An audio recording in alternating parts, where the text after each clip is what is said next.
Mis padres intentaron quitarme la casa para dársela a mi hermano y terminaron solos. Crecí entendiendo algo muy rápido. En mi casa, yo nunca iba a ser la prioridad.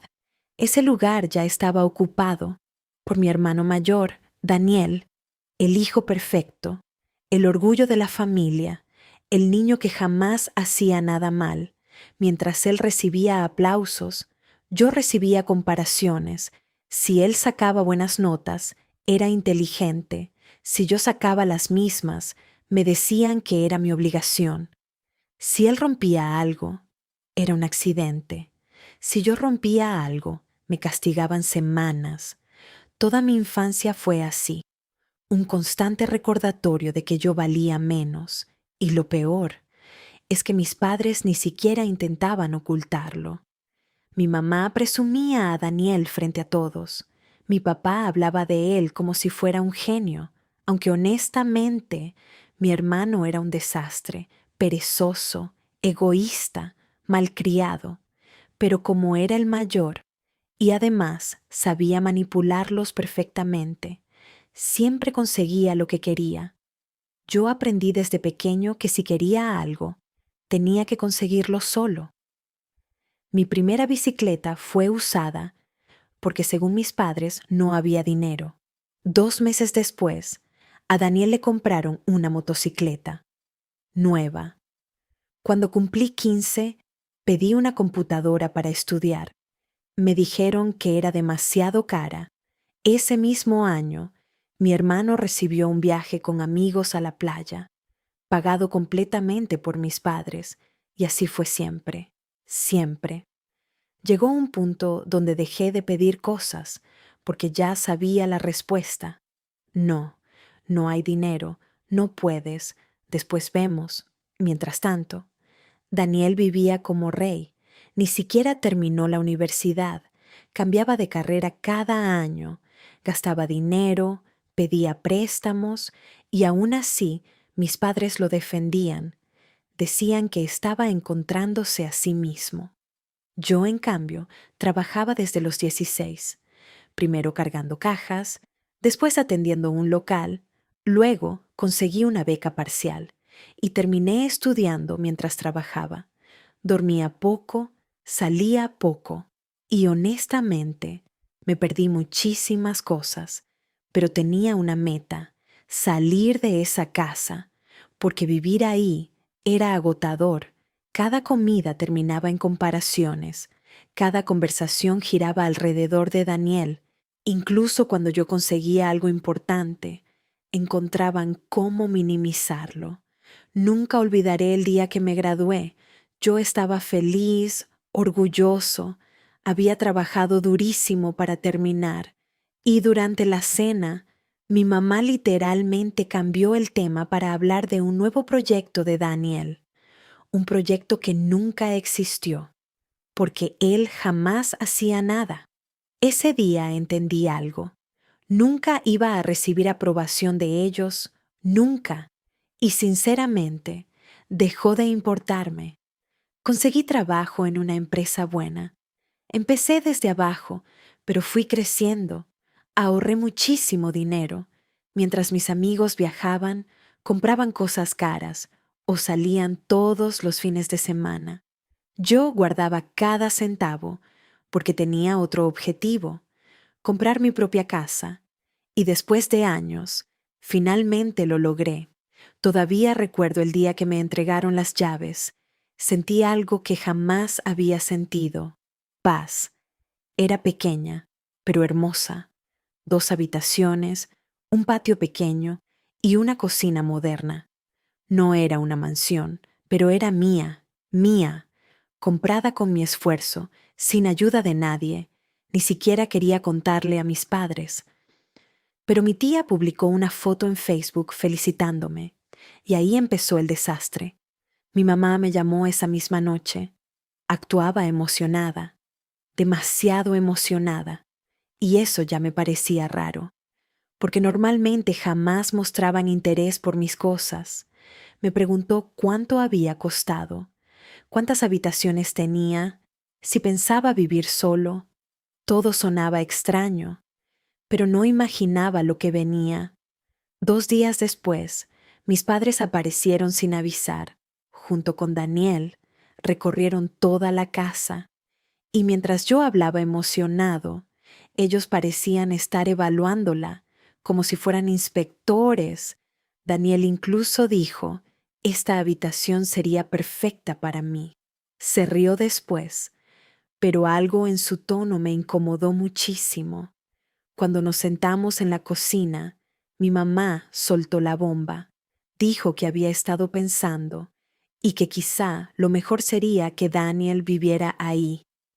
Al principio pensé que estaba bromeando, pero no, hablaba completamente en serio. Mi papá empezó a decir que yo era más responsable, que podía seguir alquilando, que Daniel necesitaba estabilidad, y luego dijeron algo que todavía me hierve la sangre recordar. Dijeron que como yo no tenía hijos ni esposa, no necesitaba tanto espacio, mientras Daniel, un hombre de 32 años que jamás había mantenido un trabajo estable, merecía una oportunidad. Me quedé en silencio varios segundos, porque honestamente mi cerebro no procesaba lo que escuchaba. Después pregunté, muy despacio, ¿y Daniel dónde viviría exactamente? Mi mamá respondió, aquí. Obviamente, sentí una mezcla brutal de rabia y sorpresa, porque ni siquiera lo planteaban como una ayuda temporal.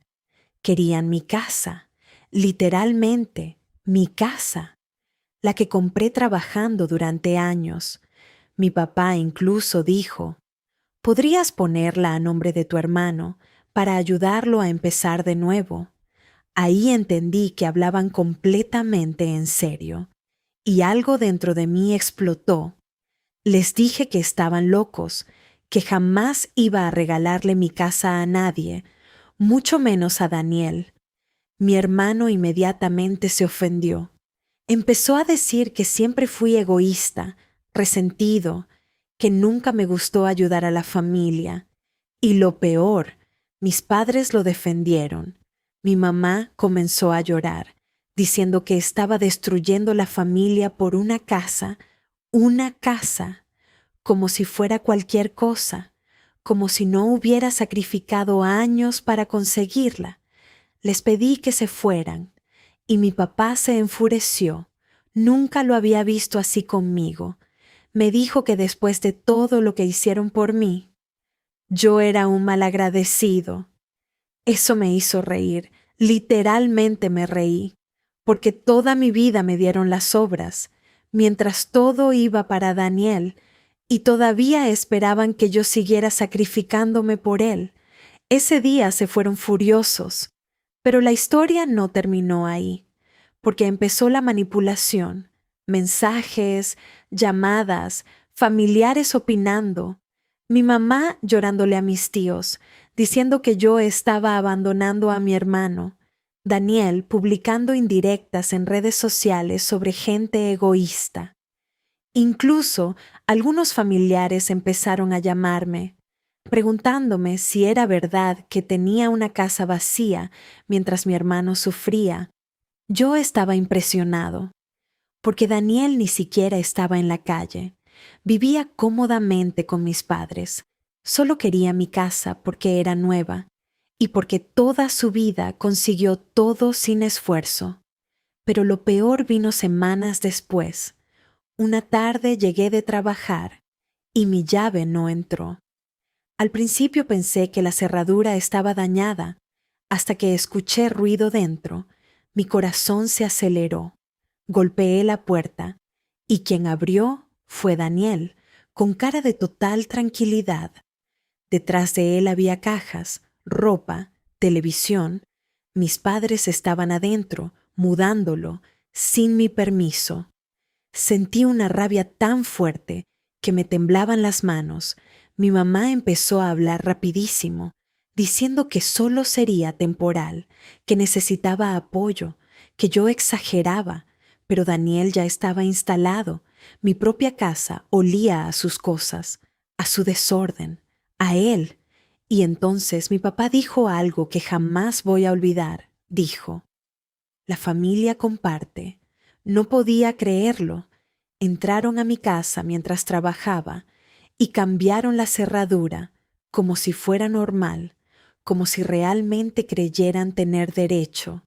Ese fue el momento exacto donde dejé de sentir culpa, porque hasta entonces una parte de mí todavía se preguntaba si estaba exagerando, pero no. Ellos cruzaron un límite enorme, así que hice algo que jamás imaginé hacer. Llamé a la policía. Mi mamá empezó a llorar desesperada. Mi papá gritaba. Daniel me insultaba, pero ya no me importaba. Cuando llegaron los oficiales, expliqué todo. Mostré documentos, contratos, pagos. Todo estaba completamente a mi nombre. Y ver la cara de mis padres cuando entendieron que realmente iba a sacarlos fue surrealista, porque por primera vez se dieron cuenta de que no podían manipularme. Daniel explotó. Me llamó traidor, resentido, fracasado. Mientras literalmente lo sacaban con cajas en las manos, mis vecinos miraban todo. Y honestamente, después de tantos años siendo humillado, esa escena se sintió increíblemente satisfactoria. Pero todavía faltaba más, porque después de eso decidí cortar contacto completamente. Bloqueé números, dejé reuniones familiares, todo. Y durante meses fue la mejor paz que había sentido en mi vida, sin comparaciones, sin manipulación, sin culpa, nada. Hasta que mi tía me llamó un día y me contó algo que no esperaba. Mis padres estaban teniendo problemas económicos graves porque llevaban años manteniendo a Daniel, pagándole deudas, prestándole dinero, cubriendo todo, y aparentemente él había vuelto a meterse en problemas, préstamos, tarjetas, apuestas, todo explotó al mismo tiempo, y como yo ya no estaba ahí para resolver nada, empezaron a hundirse solos. Lo más irónico es que Daniel terminó mudándose con una novia que lo echó 3 meses después y eventualmente volvió otra vez con mis padres exactamente donde empezó, sin casa, sin trabajo estable, sin nada. Mientras tanto, yo seguí creciendo. Renové mi casa, adopté un perro, conocí a alguien increíble y por primera vez en mi vida dejé de sentirme menos que nadie. Meses después, me crucé con mi mamá en un supermercado. Se veía cansada, muchísimo. Intentó hablar conmigo. Dijo que extrañaba cómo eran las cosas antes. Antes. Esa palabra casi me hizo reír, porque para ellos, antes significaba que yo aceptaba todo en silencio, que sacrificaba todo por Daniel. Le dije algo que llevaba años guardándome. Le dije: toda mi vida me enseñaron que yo valía menos que él, y finalmente entendí que ustedes eran el problema, no yo. Mi mamá empezó a llorar, pero esta vez ya no sentí culpa, solo cansancio. Me fui, subí a mi carro y regresé a mi casa, la misma casa que intentaron quitarme, la misma casa por la que destruyeron nuestra relación. Y sinceramente, cada vez que abro la puerta, todavía siento satisfacción pensando en algo, después de toda una vida tratándome como el hijo menos importante. Terminaron perdiendo exactamente a quien más hacía por ellos,